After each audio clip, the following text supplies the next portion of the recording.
All right, guys. Fire away.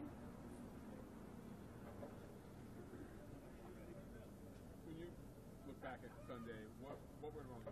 Why weren't things clicking for you guys the first 3 quarters? We weren't efficient on first and second down, and we didn't convert on third down, so we weren't on the field very much. Were there reasons behind that you saw, or? Multitude of reasons, yeah. Kind of took turns not operating efficiently and not executing, with the proper technique, or, I'm sure I could have called a couple things better, but one way or another we didn't get it done. When you're this far into the season, guys that you've worked with so hard and so closely, and nothing goes the way you want it to go, how do you deal with that frustration? It's good to have a group of guys like we have, because they have high character, and like you said, we've worked so closely and we've worked so hard, so we know that each other's put in the proper amount of work. So it makes it easier to not get frustrated with anybody else, but just look for ways to improve yourself. I'd imagine nerves can get frayed between players, coaches, everything else. Do you I don't know, back off, so to speak, and try not to push buttons and be too overly critical, or do you just keep the same honest way, forthright way you've tried to go about it?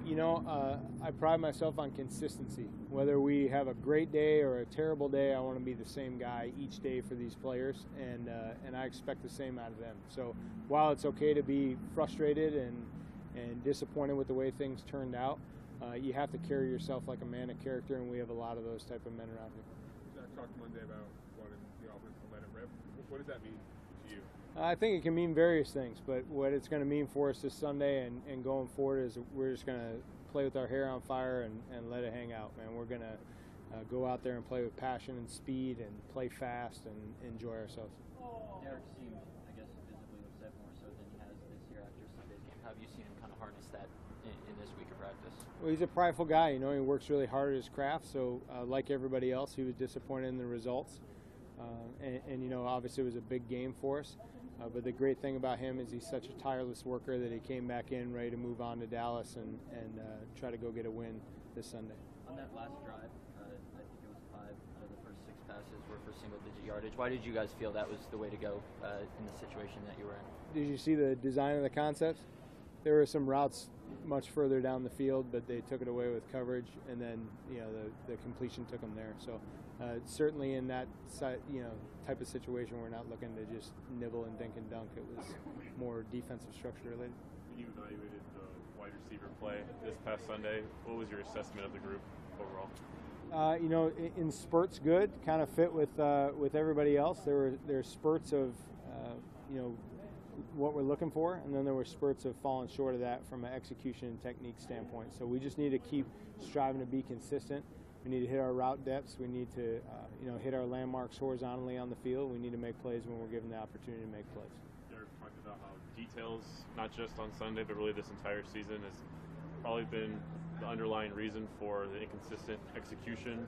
What have you seen just from that standpoint, and how, obviously as a coach, just what you guys are drilling each day, I suppose what makes you feel it's still an issue in terms of getting that consistency in that area? Yes, as coaches, we look every day to turn over every stone and find every little detail, whether it be route running or a combination block on the offensive line, or the path of a back, or the quarterback booting out to hold backside contain. All those little details are things that we try to pull out of everybody each and every day and get better at each and every day.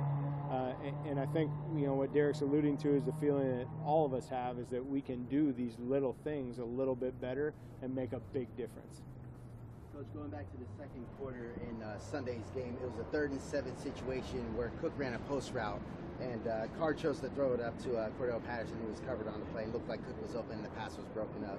Now, what did you see on that play, looking back at the tape? I'd have to watch the play with you to know which one, specifically that you're talking about, but I'm more interested in moving on and getting rolling with Dallas and analyzing last week.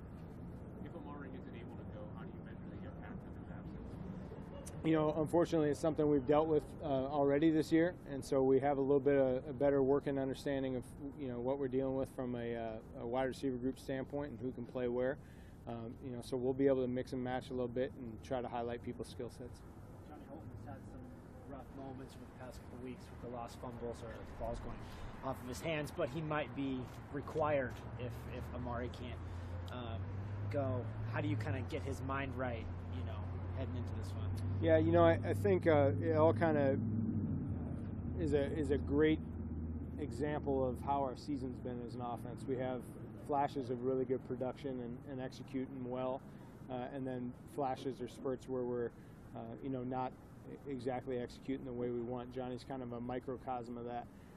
And so I would say to him, and have said to him and to the team, the message that we preach is let's look for consistency and let's look for doing the little things right, and then the big things happen. So Johnny is a hard worker and a guy that I know is excited to get back on that field Sunday and have an opportunity to make some plays for us and help us win this ball game. So we're looking forward to that. Couple more guys. Some of your best leaders are also your most detail-oriented players, like Derek and certainly Rodney, about the way he prepares. What do you make, I suppose, of just detail still being an issue at some of the finer aspects of positions when a lot of the leaders on this team exhibit really positive traits in that department? Yeah, you hope that you can create it as a culture, and Coach Del Rio has done a great job setting the culture in this building to be a group of people that do the little things right. As far as refining the details and getting us to a more consistent standpoint in that regard, I think you have to have a certain amount of desire to find those little ways to get better, and I think our guys do and will. But it's certainly an ongoing process for us. We hope that the younger guys and the less experienced guys can emulate the Rodney Hudsons and Derek Carrs of the world and prepare as they prepare and be on the details on Sunday. How does the, I say that you want to call it this, a let it rip philosophy coexist with details? It almost sounds as if, and Jack even paraphrasing, but he said something effective. Let's not worry about this, the mistakes, and let's just let it rip. And then on the other hand, you're talking details. Yeah. So they live together? Sometimes it's a matter of moving on from mistakes as much as it is, letting it rip during a mistake, if you will. I'll give you a golf analogy, as I've given you guys a couple times. I love to play golf, and sometimes that driver gets a little squirrely on me, and I'll spray one out of bounds. I think letting it rip is stepping up on that next tee box, pulling the driver back out of the bag, not choking down and hitting 3-wood, but just swinging away, and the little details are setting my stance properly, having good balance, making sure I close my back wrist, things of that nature. So I think that let it rip mentality is something, that's going to come easily to us because, we got a lot of fight in us and a lot of pride in us, so we want to do things the right way and get back on a winning track. That's one guy. Gosh dang it, I do it every time. All right. Good? All right, thanks so much. Yep.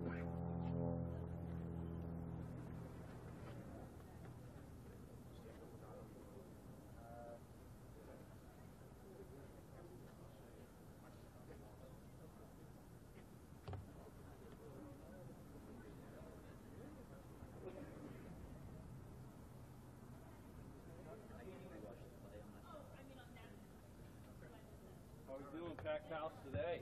How are you? So crowded. Not a Gatorade fan? I don't know. I'm a fan of everything. Go ahead. What have you seen from Nick Morrow the past couple weeks? Obviously, he'll take on a bigger role with Corey out for the year. Just growing every day. Coach Sal's done a great job, not only in the meeting room, but how Bo has really grown him, taking that veteran leadership and making him into a guy that is productive, man. I mean, you ask about a guy that gets in this league and makes things happen. It's been outstanding to watch him and his growth, and he's learning every day. Well, you lose that veteran, presence and leadership. And Corey was a good player for us, and he's growing. And but injuries are part of this game, and that happens. And you just gotta, next man up mentality, and the next guy's got to be ready to go. And it's always been that way in the National Football League. What's good about the way Eddie's played this year? Where does he need to? Well, I think it goes to the whole youth factor of really learning just the ins and out of the inside play of the game. You know, he's a physical guy, strong, powerful, can generate speed to power when you see that. But you're just learning, you know, it's such a big blocking emphasis, this game of angles and how your hand placement is. And I think he's learning each and every day. And every rep he gets, the better he gets at seeing things and understanding it. And, you know, I think the biggest thing you got to be able to do as inside tackles is you got to be able to move your feet. Not only be strong enough, but have that foot speed, quickness to keep up for those teams that, you know, run the stretch plays that we're going to see this week against Dallas. How have you seen them play, I guess, without Zeke in the backfield? How explosive all across the board. I mean, they got great wide receivers. The running backs have really stepped up. I know Ezekiel's something special watching the film with him on it, but a big physical offensive line that moves people out, and they got great skill guys, and they're top 10 in about every category you can think offensively. And I haven't seen the dip of how, if they ever said they were struggling, because I haven't seen it on tape. They're a high explosive, powerful offense, and Coach Linehan does a great job there with that. Yeah. Well, I think anytime you're just growing, he's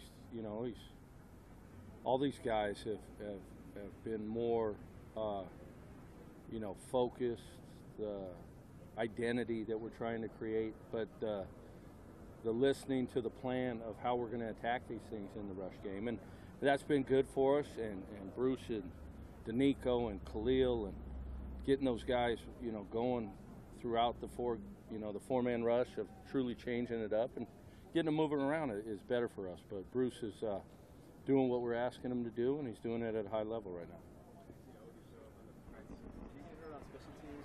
All right, you guys ask Coach Del Rio on injuries. Good? All right, I'm out. Short one. 2 minutes, baby. Woo!